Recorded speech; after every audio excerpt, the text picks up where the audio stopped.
Hello, students. Today's lesson is for tomorrow, yeah, which is on Thursday.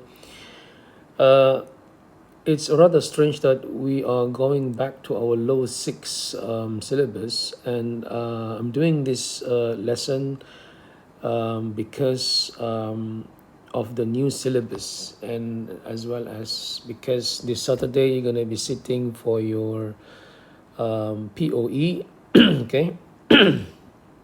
Okay, whereby I have the responsibility to actually teach you this latest syllabus because there are two learning objectives which I have not taught you since the change of the lower six syllabus. Okay, so the first one is we're going to look at this particular topic number 3, which is enzyme, and that is, if you can see here, uh, learning objective number 4. Okay, learning objective number 4. This is something that we have not, you have heard it before, the term colorimeter, okay, but it's just that I just want to make it official by having a formal lesson regarding this learning objective. Okay, so outline the use of colorimeter for measuring the progress of enzyme catalyst reaction. So in your syllabus, this is enzyme catalyst reaction. They use the example of the uh, the disappearance, the disappearance of starch. Okay, using the iodine test. Okay, iodine solution. So, to understand the use of colorimeter in an enzyme catalyst reaction, your textbook, your syllabus, the latest textbook now, which you haven't gotten, is using the disappearance of starch, okay, in the presence of amylase enzyme by iodine test as an example. Okay. All right. So let's look at the slides on colorimeter. So I'm just gonna go straight to. I have already updated my slides. Okay, and that is this one here. Okay, so investigating the progress of enzyme catalyst reaction by using a colorimeter. Okay, so uh, what is a colorimeter? A colorimeter says here, if the method used for measuring the progress of an enzyme control reaction involves a color change, a colorimeter can be used to measure the color change quantitatively. So a colorimeter can measure quantity of something. Okay, uh, accurately, of course. Okay, accurately, of course.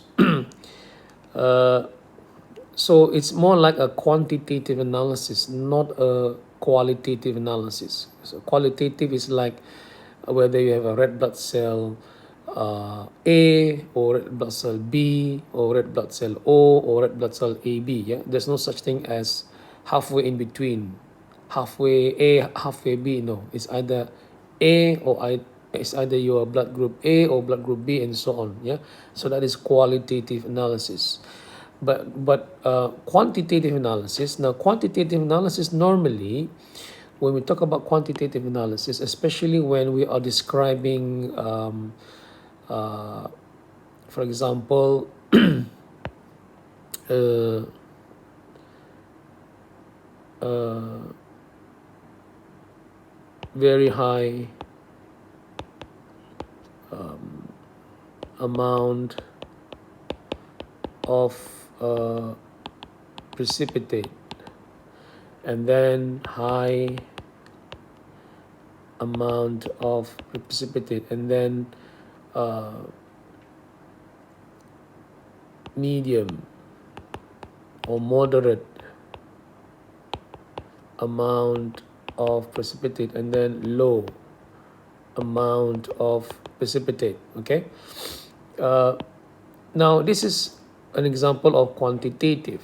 For example, you do a test, you do a reducing test or non-reducing sugar test, you would say high concentration of precipitate, medium concentration of precipitate, low concentration of precipitate. So that's quantitative, okay? But of course, if you do that, of course, by comparing to a control experiment, um, it's it's not really accurate. Yeah, what do you mean by very high amount of precipitate? What do you mean by high? What do you mean by medium? What do you mean by low? Yeah, so it's not really accurate. So, but then having a colorimeter, if you have a colorimeter, then uh, you can actually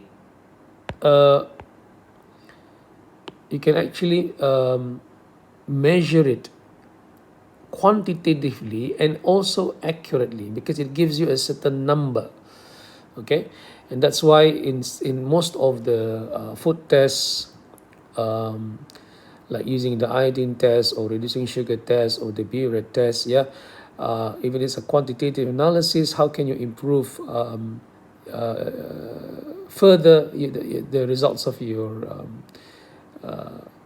experiment? Then what you can do is you can use a colorimeter, okay? So that's a very good introduction, yeah. Right, so a colorimeter, this will provide, it says here, numbers that can be plotted on the graph. A colorimeter is an instrument that measures the color of a solution by measuring the absorption of different wavelengths. I'm not going to go into the detail of the physics side of this, yeah, but it's good to know some information on how it actually measures the intensity of the color of something. So basically, it says here, let's repeat here. A colorimeter is an instrument that measures the color of a solution. So it measures the color of a solution by measuring the absorption of different wavelength of light. Yeah, how much the solution absorb the different wavelength of light. The greater the absorption, the greater will be the concentration of the substance causing the color. A very good example is the, for example, the green color of plants or leaves. Yeah, we say that why does it why do green plants show green color? Because they reflect the green color and absorb the red and the blue light, okay? So and that's why the green color is shown, okay? um, so something like that, okay? That's the chemistry behind it. Right, so it says figure 3.7a show the main component of a colorimeter. Let's have a look at the main component of colorimeter. So it looks something like this, okay, where light is projected towards the sample, okay? There's a filter here. Light is projected towards the sample, and this solution will absorb the light according to the different wavelengths, okay? So and that will give a certain number, okay? So if let's say it's blue black, like in the case of starch, or bright blue black, like I said, I'm not gonna go into the detail of the physics behind this, but it's good to know some information. So bright blue black means it will absorb a certain amount of wavelength, yeah. This will absorb a certain amount of wavelength, and that can be certain amount of wavelength of light, yeah. It will absorb a certain amount of wavelength of light, because it's absorption different wavelengths of light, okay? And that will be able to give a certain number, okay? Like I said, we're not going to focus on the physics behind this. So the greater the blue black color, the greater will be the number, okay? If you are measuring the intensity of, for example, reducing sugar tests, which is brick red precipitate, then the higher the brighter the brick red precipitate, then the higher will be the number, the figure. So as simple as that. Okay, so this is how a colorimeter looks like. Now, this one here is a test tube colorimeter. A test tube colorimeter means using test tube, okay, where you put your sample in the hole here, and then you just switch it on, and then it will give you the value of the intensity of the color. Okay, so remember, colorimeter is about measuring intensity. Measuring intensity of color. Okay, so this one here is using test tube, where it puts in the sample in the test tube, and then the test tube is put in the hole here. And there's another one which is, I mean, these days we are using cuvette. Yeah, cuvette is more like a test tube, but it has this different shape. Yeah, so this is called a cuvette. So it's like rectangular, very long rectangular shape, yeah, with you know, square and then going down the bottom like that. So it's a cuvette. These days, colorimeter, the modern colorimeter, instead of using test tube, it's using cuvette. Yeah, it's cuvette. So this is cuvette colorimeter, but it works in the same way. Yeah, it works in the same way. Okay, so this is a colorimeter. Now,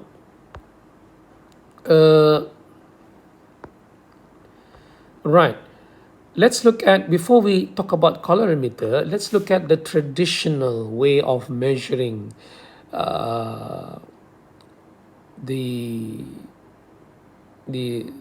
rate of catalyzed reaction, yeah, of the breakdown of starch, yeah, by amylase. So if let's begin to read here. Sometimes it is easier to measure the rate of disappearance of a substrate than the appearance of product, because remember, in enzyme catalyzed reaction, you can measure two ways. You can measure product, you can measure substrate. Okay, because if you look at, for example, an example of starch, okay, let's just try to justify that statement. Starch is broken down by amylase enzyme into maltose. Now, of course, theoretically you can do both tests. You can test the presence of starch using iodine. You can also test the presence of maltose using reducing sugar tests. Yeah, but which one is more feasible? Which one is more simpler? Which one is more straightforward? In the case of starch, it is easy to use iodine, because iodine, it doesn't require you to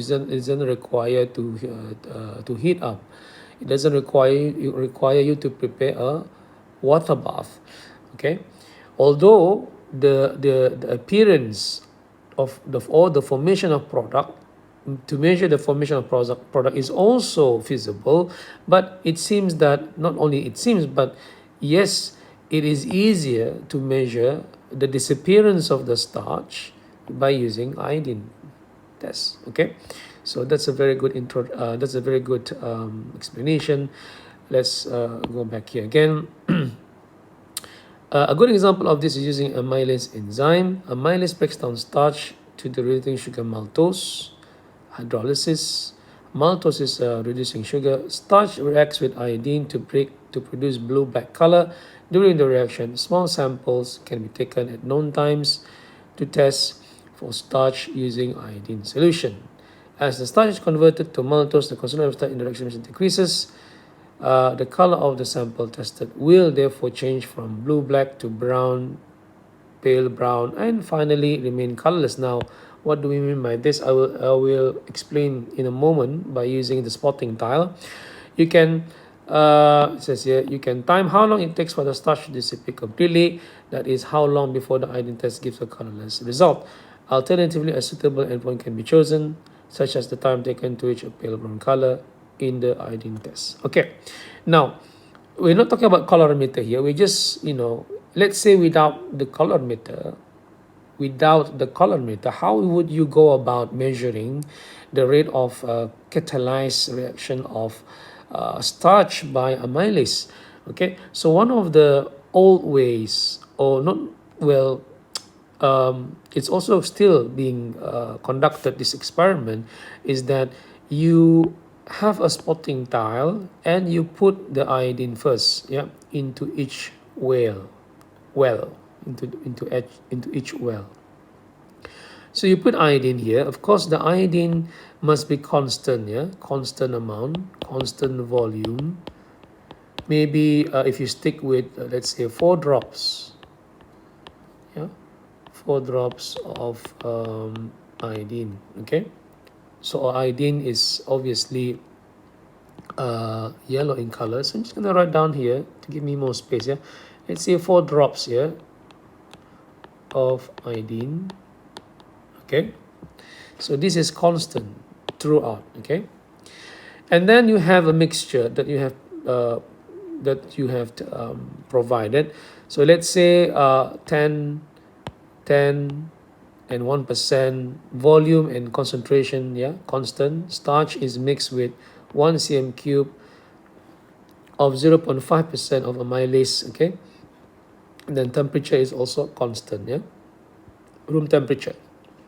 Okay, so normally we do it at room temperature around 24 or 25. I wrote down here about 24 degrees Celsius. Okay, um, a small sample from the mixture is extracted every 1 minute interval to test the presence of starch. Okay, so the moment you add starch,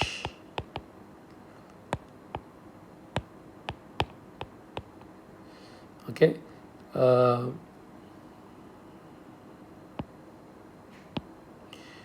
here is a down here 10, yeah, 10 cm cube of starch, and then you add 1 cm cube of enzyme, because enzyme normally you don't need that much. Yeah, you only require a small amount of enzyme to catalyze a reaction. So the moment you add this in a mixture, okay,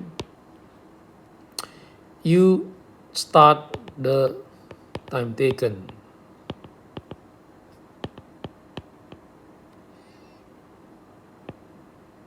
Start the time or start the stopwatch.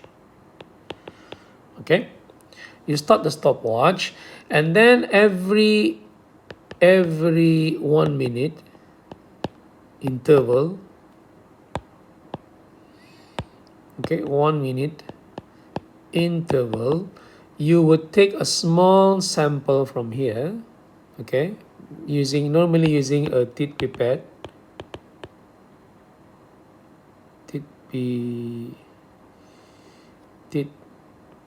yeah, pipette, using a tit pipette, you take a small sample from here, okay, from the mixture. Let's say 1 minute has passed, you take a small sample, and then you place it, you drop it here, okay, you drop it here. So it will turn, normally initially it will turn black, okay, it will turn black. So this is after 1 minute, and then you would drop it again here, okay, another 1 minute, and then you drop it again here, another 1 minute, okay, and so on. So as you are dropping this mixture, yeah, because the starch is broken down into maltose, the intensity of the black color will become less. Yeah, so maybe in the next 1 minute, if I can find,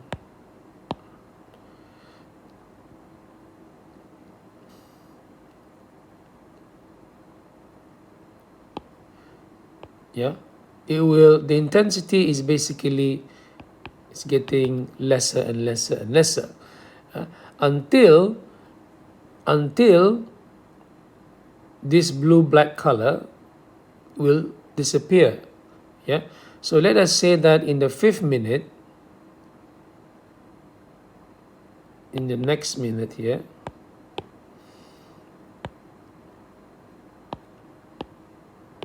in another 1 minute, when you add here, it remains yellow.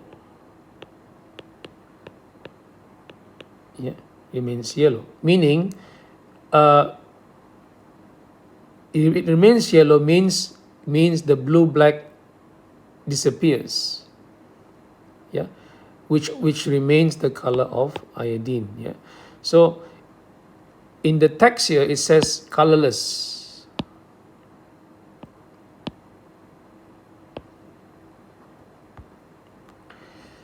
Let's have a look here.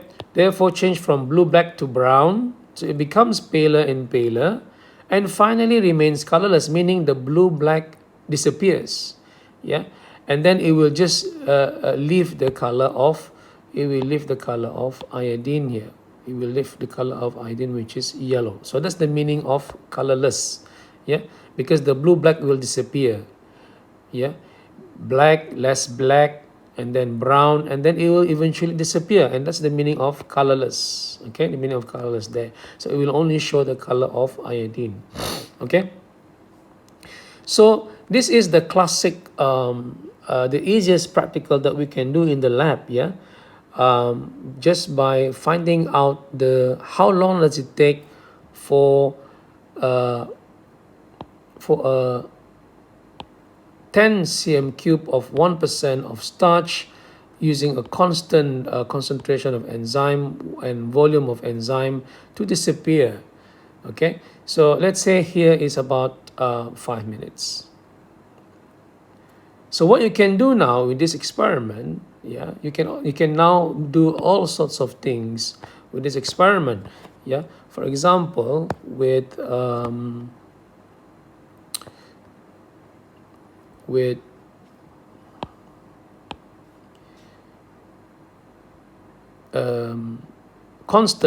constant starch, 10 cm cube of starch. Okay,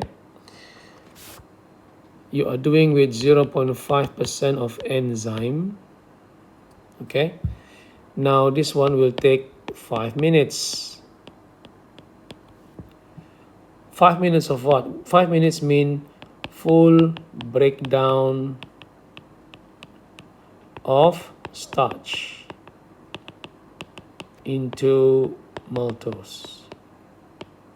Okay, now what you can do now is you can maybe now decrease it using serial dilution. Okay, not serial dilution but simple dilution or proportionate dilution. Yeah, then maybe this one will take longer, let's say 6 minutes. Okay, and then you decrease it again. Okay, if you know what I mean. So this is the sort of experiment that you can do by manipulating the concentration of enzymes, or you can also manipulate the concentration of starch, okay, by making the enzyme constant. So if let's say if you begin with, let's say 10% 1% of starch, so let's say 5 minutes. Okay, then you can go down to maybe 0.8 of starch, and then maybe 0.6%. So of course the less number of the smaller concentration of substrate, it will take faster. Let's say 4 minutes, and then here 3 minutes. Okay, so something like that. So if you decrease the concentration of enzyme, it will take longer. If you decrease concentration of substrate, it will take faster. And from here you can do all sorts of graph. Yeah, it depends on what you want. You can put here concentration of starch. Okay, and then here is the time taken for the disappearance of the blue-black color, okay, of the starch. Or you can also, if you don't want concentration of starch, you can change this concentration of enzyme. Okay, right. So if you increase the concentration of enzyme, so the graph will look like this. Yeah, meaning the higher the concentration of enzyme, the less time taken will be required. If you are doing a different, say instead of enzyme you're doing starch, okay, then the higher the substrate concentration, then the more time will be required. Yeah, the higher the starch concentration, then it will take longer for the disappearance of the blue black. Okay, so something like that. It's just trying to play around with the equation. Okay, so that means with this type of experiment using this spotting tile, yeah, using a fixed concentration of enzyme, concentration of starch, you can only do so much. What I mean by that, you can only do so much, meaning that you can only do these two types of graph. That is time taken on the y-axis, and then on the x-axis you can only deal with concentration of starch or the concentration of enzymes. Okay, but with a colorimeter, then we can, it's like by using a colorimeter you can actually go to the next level. Like by doing more proper experiment, more accurate experiment. Okay, so that's the interesting thing about using a colorimeter, because if you're using a colorimeter, you can measure the intensity of the color. Okay, for example,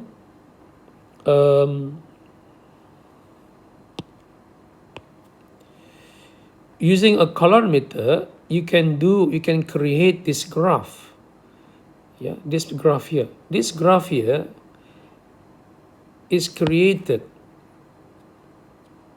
Yeah, this graph, if you know, is actually created by using a colorimeter. Okay, you cannot create this graph without using a colorimeter, because it says here amount of substrate.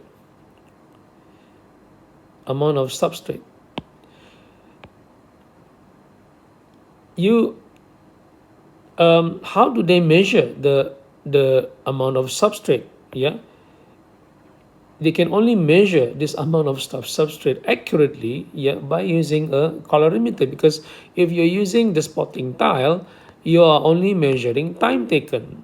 If you remember my explanation just now, you are only measuring time taken. Remember, here is the dependent variable. This is what you measure, time taken. You are calculating time taken. So with this type of experiment, there is a limit. Yeah, the limit is you can only measure time taken. But by using a colorimeter, you can go to the next level by actually measuring the actual amount of substrate remaining. Yeah, the actual amount of substrate remaining here. And this graph is created using a colorimeter. This one as well, yeah, using a colorimeter. Okay, accurately. Of course, you can still use semi-quantitative analysis. Yeah, semi-quantitative analysis. Okay. So one can argue, sir, you can create this graph by using a semi-quantitative analysis. Okay, semi-quantitative analysis means you have already your 1%, 0.8%, 0.6%, 0.4% of starch, yeah, and then you just simply compare. Then you know that, oh, this is 1%, and then you can plot the graph. But that is not accurate. Yeah, that is not accurate. What I mean is this graph is created accurately, okay, by using a colorimeter. You can create this graph accurately by using a colorimeter. Okay, so this is the uh, so let me explain this graph here, this image here. Suppose that, let me use a different okay, the red color seems all right.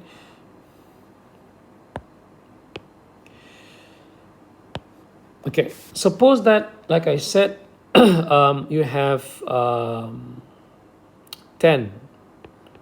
cm cube of starch, okay, and you add iodine. Let's say you add let's say a fixed amount lah, yeah. Now let's put 1 cm cube of iodine. Okay, so I'm just going to be very brief. So 10 cm cube of starch, this is going to be constant. Okay, let's say 1% concentration, volume is 10 cm cube, and 1 cm cube of iodine. Okay, you put in the test tube. Of course, starch, if you add iodine, it will turn blue black. Okay, it will turn blue black. So now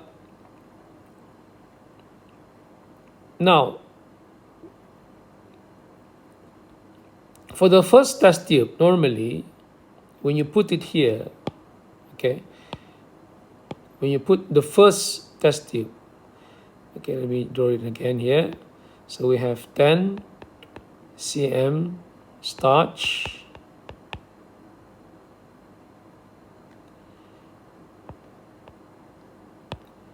STARCH, and then 1 cm cube iodine.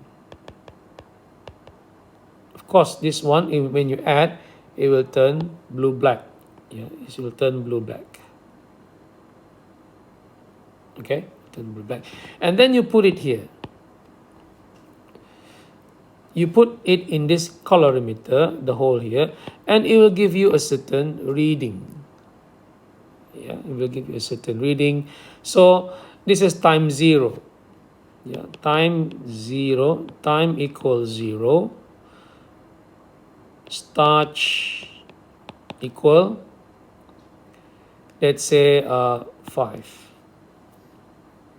Okay, let's say equal 5. That means you have not added the enzyme yet, because time 0 means no enzyme. Yeah, so time 0 means no enzyme. You haven't added the amylase yet. So just put there and just measure the intensity of the blue black. Let's say it gives a figure 5. Okay, let's just assume like that. Okay, now let's go back to this. Okay, and then you put back into the test tube, right? Now you add the enzyme. So now we put the enzyme here. So now you're gonna add, this is a different color. Now you're gonna add, let's say, I think we're gonna stick with 1 cm cube here of enzyme, because you don't need that much. Yeah, you only need small amount of enzyme. So when you add 1 cm cube of enzyme, and you are going to time it. Let's say I'm gonna time it 1 minute. 1 minute. Okay, so after 1 minute, yeah, after 1 minute, you're gonna put it here again after 1 minute. You're gonna put it back into this hole, and then you're gonna find out the concentration of starch. Yeah, so let us say after time 1 minute, let's say the starch remaining now is 4. Okay, it gives the number 4. All right, now you have to redo the experiment again, yeah, with the same volume. Hope you follow me. So you're gonna add 10 again. You're gonna start from fresh. Starch 1 cm iodine, yeah, and then you're gonna add now 1 cm enzyme. You straight away start the time taken, but now you're gonna measure after 2 minutes. You're gonna measure after 2 minutes, meaning you start fresh, yeah? Meaning this is a fresh sample. After 1 minute, you measure the starch, you throw it away, you take another fresh sample. After 2 minutes, you measure the starch, the amount of starch remaining, yeah? And let's say now after 2 minutes, so let's say now time after 2 minutes, now the starch has gone down to 3, for example. Yeah, I'm just making this up.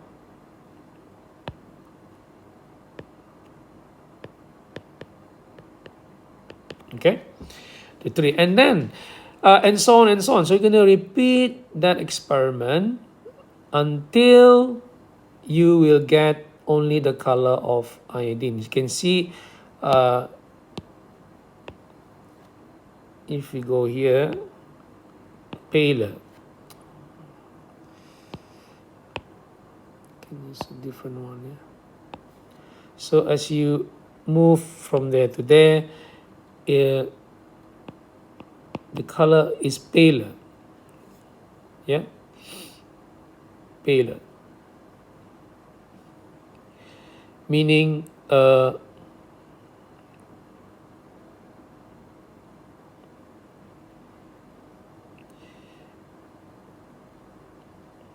from bright, very black, reducing the black color, reducing the black color, reducing the black color until it will turn into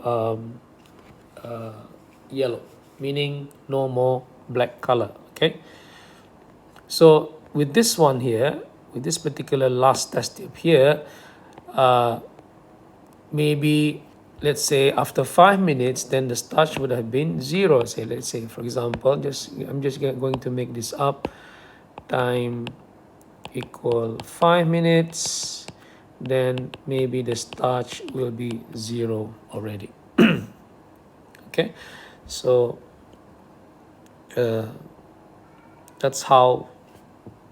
And then they can now plot the graph. Yeah, they can now plot the graph using this, as you can see here, and then that's how they get that line. Okay, so instead of using a semi-quantitative analysis, you can produce this type of graph as well as this type of graph using a semi-quantitative analysis, but it's not going to be accurate. So most accurate is using a colorimeter, because it gives you a certain number, and that number is very unique. Yeah. Okay.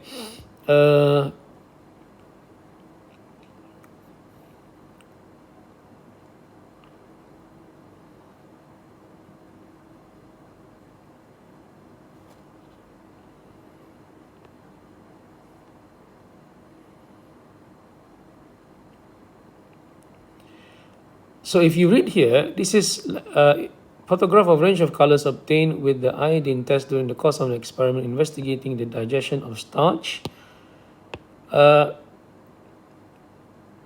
amylase. The tips show increasing time for the digestion of the starch from left to right. Now this is not increasing the time for digestion of starch from left to right means increasing the time here. It's not using the colorimeter. I'm just using this image here to explain just now, to explain colorimeter. But if let's say you are confused by this statement, the tube show increasing time for digestion of starch from left to right, it means it's using like this one here, the spotting tile. Okay, where it's very, very black. Yeah, very, very black, and then less black, and then maybe becomes brown, and then becomes colorless. Yeah, so if this is 1 minute, now it is another 1 minute, another 1 minute, another 1 minute, another 1 minute. Okay, so it will be less. It will be less. So it will be the time keeps on increasing. Yeah, this is 1 minute. This is 1 minute. By this time, it's already the second minute, the third minute, the fourth minute, and the fifth minute. This one here is also it can also be used actually. Sorry, yeah, it can also be used because when my explanation just now, this is time 1 minute. Okay, you do it every a fresh sample after 1 minute, a fresh sample after 2 minutes, a fresh sample after 3 minutes, for example.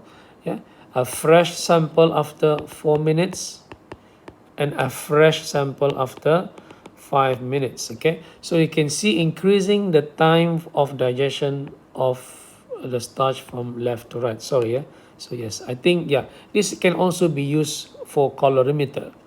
Okay, because this is a fresh sample, a fresh sample, a fresh sample. Whereas the classic one, like this is not a fresh sample. Yeah, this is not a fresh sample. This is the difference between the two here. Yeah, because you can see the volume here is constant. That means this is a fresh sample. If you're using a spotting tile, normally this is not a fresh sample, because what do I mean by that, sir? It means you are basically taking a this is after 1 minute you take sample from here. After 1 minute you take a sample and you drop it here. Okay, after 2 minutes you take this, another one after 2 minutes from the same source. Yeah, so normally in this experiment, I'm not sure we have done it. I can't remember, when you were in your lower six last year. But normally, usually, this is not from a fresh sample. It's from the same sample, taking at every 1 minute interval. Okay, and this is also another source of error. Yeah, another source of error, because you might take, you might remove some of the enzyme by doing this. You might remove here again some of the enzyme. That means the enzyme here is getting lesser and lesser, so it gives a less accurate result. But this one here is not. Yeah, this one here is a fresh sample. This is a fresh sample, and after 1 minute you put it into the colorimeter. You make another fresh sample. After 2 minutes you put in the colorimeter, and so on and so on. Okay,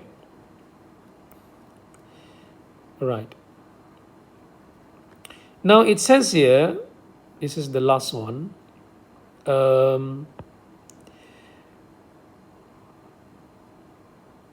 So this is the one. This is the one that we mentioned here. If you do this over a period of time, you can plot a curve of amount of starch remaining against time. You can then calculate initial rate in the same way as for the other types of enzyme catalysis reaction. Okay, so you can do this experiment using a colorimeter, or you can do this one here, the next one here. I will show you a video. There's a video on this. Yeah, this is one way, this is another way, also using a colorimeter. What it means is that you just use one sample. Let's say you add 10 cm cube of starch, you add 1 cm cube of iodine, and then you add 1 cm cube of amylase. Okay, and then you put this whole thing here, you put this here, and you put it in the hole here.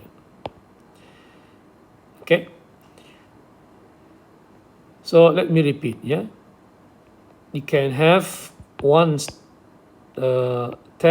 cm starch plus 1 cm iodine plus 1 cm amylase. Okay, all in one go, and then you put it in the hole. And what will happen? Yeah, over a, meaning you just see now, you just monitor, this, you monitor, yeah, and over the course of a certain amount of time, you will notice that this number here will decrease over time, Yeah, it will show you, the decrease on the time.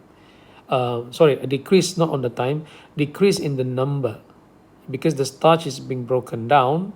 The intensity of the black color will get reduced. Yeah, and so let's say initially it will be 5, and then if you over the course of the practical, then it will get reduced to 4, and then 3, and then 2, and then 1, and so on and so on. Yeah, so that's another method of using the colorimeter. You can do one at a time, like this. This is one at a time. You have this fresh. After 1 minute, you put, and then you throw it. You make another fresh one. After 2 minutes, you put, and then you measure it, and then you throw it. Yeah, or you can have only one. You can only have one, like this, and then you just simply observe the reduction, the reduced in this number. But it says here by Cambridge, it says here, the second method the first method is the best. The first method is the best. The second method is not recommended. Yeah, not recommended. Not recommended, because it says here, this is not ideal because the iodine interferes with the rate of reaction and slow it down. Okay, the iodine interferes the reaction and slows it down. Because this is like an ongoing process. Yeah? This is an ongoing process. Okay, and then it says that it interferes with the rate of reaction and slows it down, the iodine. Yeah, whereas this one here is an independent one. Okay, it is an independent, a separate, like if you have 5 test tubes, that means you're going to do 5 readings, 5 different readings. There is a video, by the way, that does this second experiment, and it seems to have no problem at all. Yeah, it seems to have no problem at all, and I will share you the link on that video. Okay, so this is on colorimeter. Yeah, colorimeter is something that we have never done before. I remember mentioning it, but it's not really in that detail. Now we are studying it in great detail. Just to answer some questions here, in the breakdown of starch amylase, if you were to plot the amount of starch remaining against time, draw the curve you expect to obtain. So the curve will look like this, okay? How could you use this curve to calculate the initial rate? So only in the first few seconds, yeah? Calculate the slope at the beginning of the reaction. Okay, the sloping. So in maths, you just draw a straight line here, like that. Just draw the what we call the straight line. I remember, in maths we are taught like this, and then maybe just in the first few seconds, initial rate of reaction, beginning of the reaction means initial rate of reaction. It means in the first few seconds, maybe the first 30 seconds, like that. Okay, that's what it means. Okay, so that's it for this particular learning objectives on colorimeter. We're not done yet, okay, because there's one more learning objective. So this one is done, okay. For your syllabus, there is another learning objective which we did not cover, in the lower 6, and that is the role of chloride shift, here. This is the latest one, so make sure you be familiar with this, especially those of you who are sitting for the May-June exam. They have added a few learning objectives and removed, like infectious disease and smoking. Those two are no longer included, If you check,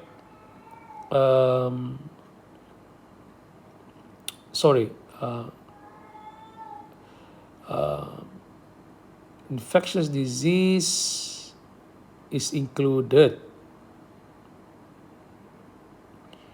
but it's not included in unit in the POE.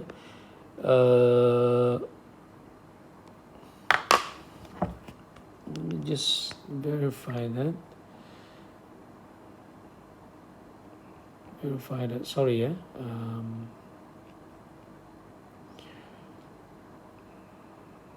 smoking and non-infectious disease. Non-infectious disease. So for infectious disease is still included. Didn't read properly. So infectious disease is included, but the non-infectious disease is no longer included. So if you read, non-infectious disease are things like those caused by genetics, normally, it's caused by something that is caused by genetic. So any genetic disease is a non-infectious disease. Smoking, it says here, smoking is also removed. If you read the gas exchange,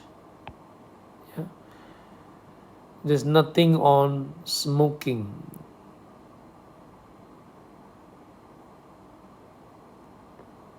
Correct? So nothing on smoking, meaning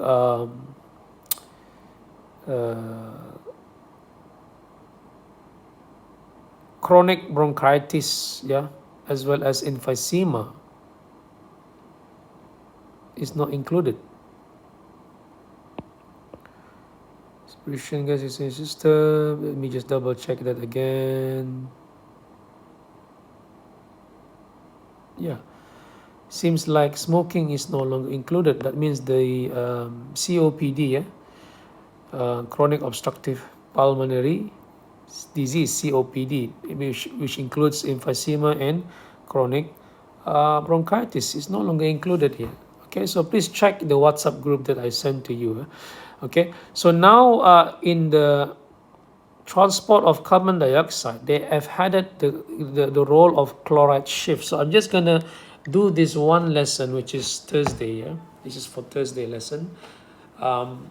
just for this only to complete these two learning objectives which are new in the lower six syllabus. They still describe the chloride shift and explain the importance of chloride shift. Okay, so when we talk about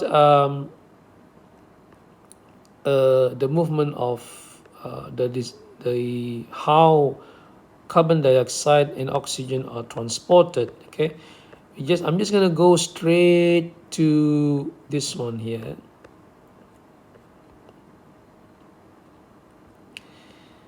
Okay, the mechanism of increasing carbon dioxide when oxyhemoglobin, when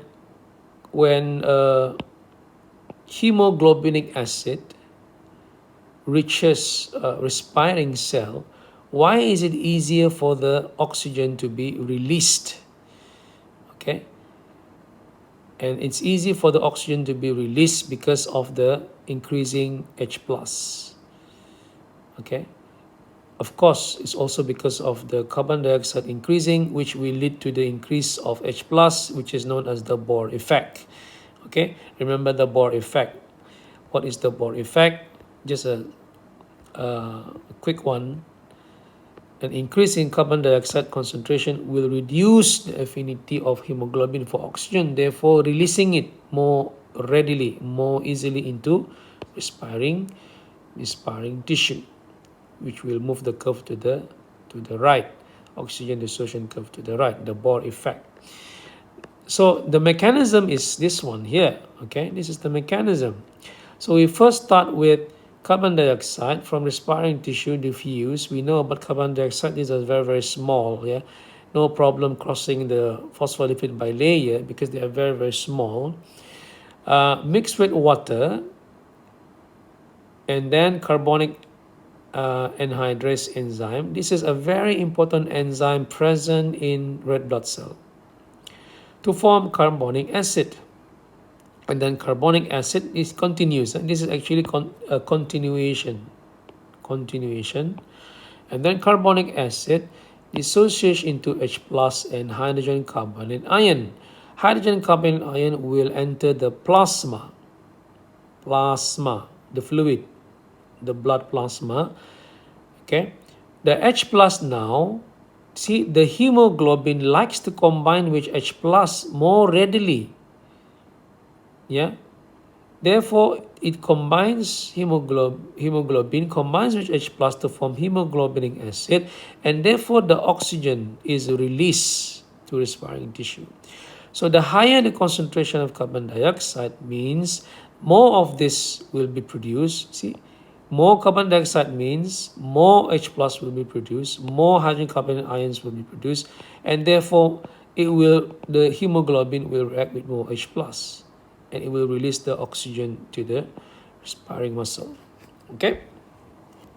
Now, where does the chloride shift comes in? The chloride shift comes in. Okay, let's learn the definition. Chloride shift, the movement of chloride ions into, what is chloride shift? Movement of chloride ions into red blood cell.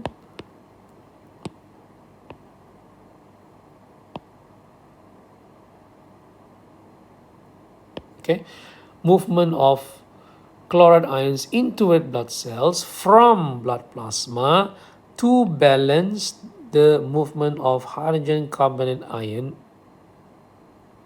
into the plasma from the red blood cell.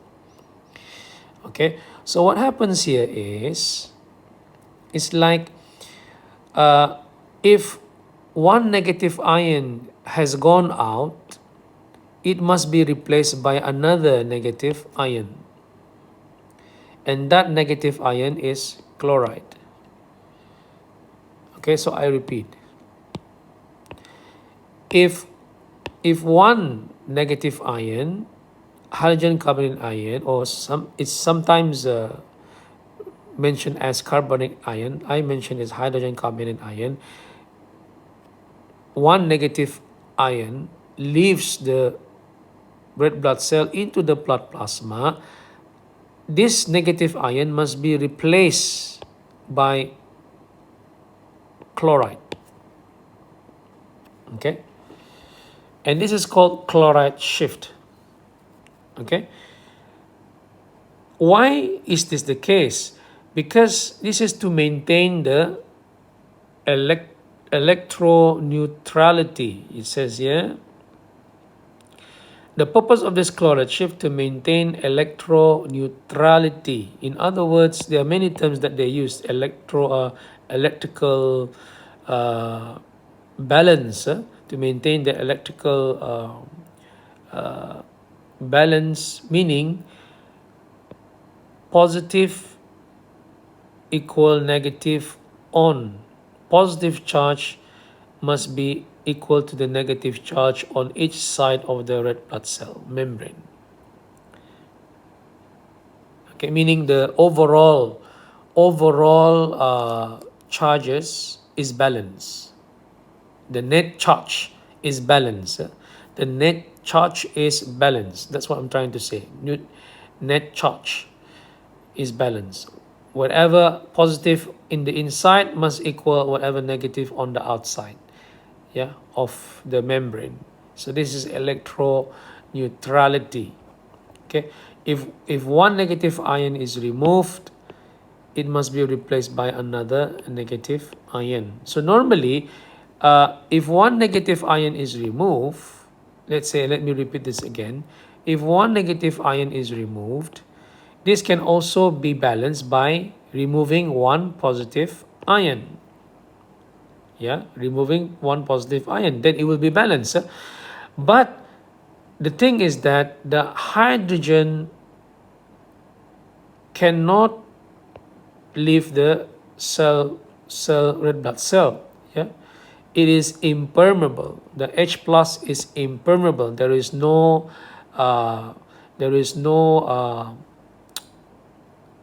protein channel for the H plus present on the red blood cell.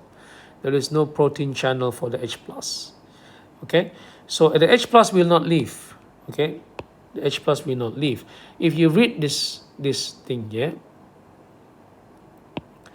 the hydrogen carbonate ions that are produced inside red blood cells, reaction carbonate anhydrase, diffuse out. These ions have a negative charge. Yeah, so if one negative charge is out, so it must be replaced by one negative charge, which is the chloride. Okay, this is called chloride shift. If the chloride shift did not happen, the inside of the red blood cell would develop an overall positive charge, meaning extra positive charge. Yeah, the inside, because hydrogen ions would accumulate. Hydrogen ions cannot leave the cells because its cell membrane is not permeable to them. The influx of chloride ions therefore helps to prevent the overall charge inside the cell from becoming too positive. So if the hydrogen carbonate ion leaves and is not replaced by chloride, yeah, if the chloride, it doesn't go in to replace it, then there will be a net charge of positive ion, 1 plus, on the inside, and this is no longer balanced. It's no longer balanced. Okay, I will give you the reason. So what if it's no longer balanced? So what if the electrical balance is not? So what if it's not balanced? Inside and outside, the positive and negative is not balanced. Okay, let me show you here. So the first reason for chloride shift is to maintain electroneutrality, meaning the electrical balance inside and outside must be balanced. Yeah. Number 2 is to prevent the build-up of carbon dioxide in respiring tissue. Okay, this is how. Let me show you. This is not mentioned in the textbook, yeah, but this is just using logic. Okay, it's not mentioned in the textbook. The textbook only says the reason for the and explain the importance of the chloride shift. So the textbook says the importance of the chloride shift is to maintain the electro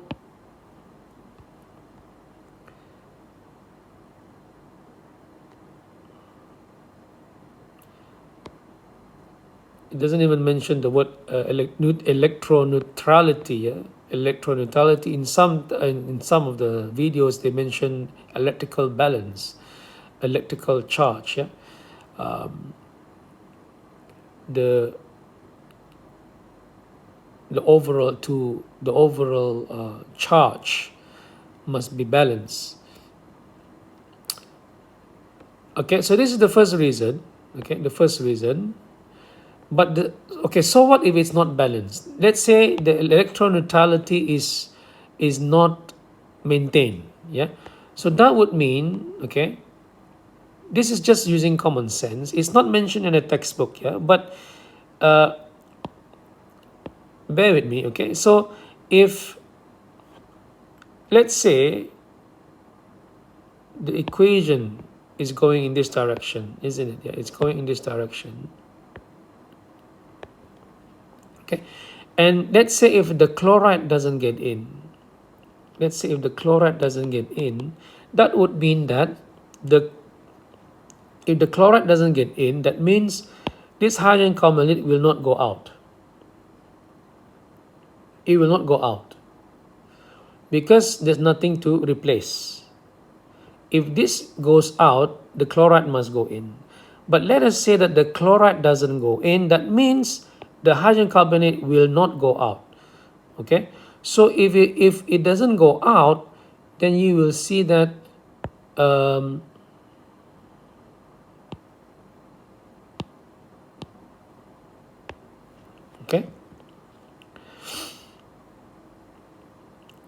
then there will be a build up in the concentration of this hydrogen carbonate ion because it doesn't go out. Why it doesn't go out? Because the chloride doesn't go in. The chloride doesn't go in. If this chloride doesn't go in, but this one keeps on coming, that means there will be an increase in the concentration of hydrogen carbonate ions. Now, remember, this is a reversible equation. So if this one goes up, that means the equation will now be shifted. Equation will now be shifted. And that would mean accumulation of carbon dioxide in the respiring tissue. Okay, accumulation of carbon dioxide in the respiring tissue, and it is very, very bad. Okay, so this is something, so basically, what will happen if when the chloride shift does not occur? The equation will be shifted to the left-hand side, leading to the buildup of carbon dioxide in respiring cells. Okay, so that's another reason. Now, this reason number 2, let me just clarify to you and be frank to you. This is not mentioned in the syllabus, okay? But this is using common sense. And it's also mentioned in some of the videos online. Most of the reason provided is only this one here, to maintain the electroneutrality. Yeah, maintain neutrality inside and outside. Okay, this one is not mentioned at all, but it's just common sense. Yeah? Just using common sense. If the chloride doesn't go in, that means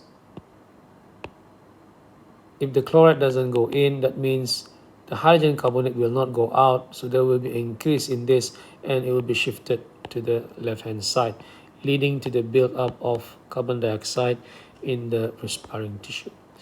Okay, so that's all. Yeah, that's all for the Thursday's lesson. Okay, these 2 learning objectives. So make sure you study these 2 new learning objectives. It might come out in the POE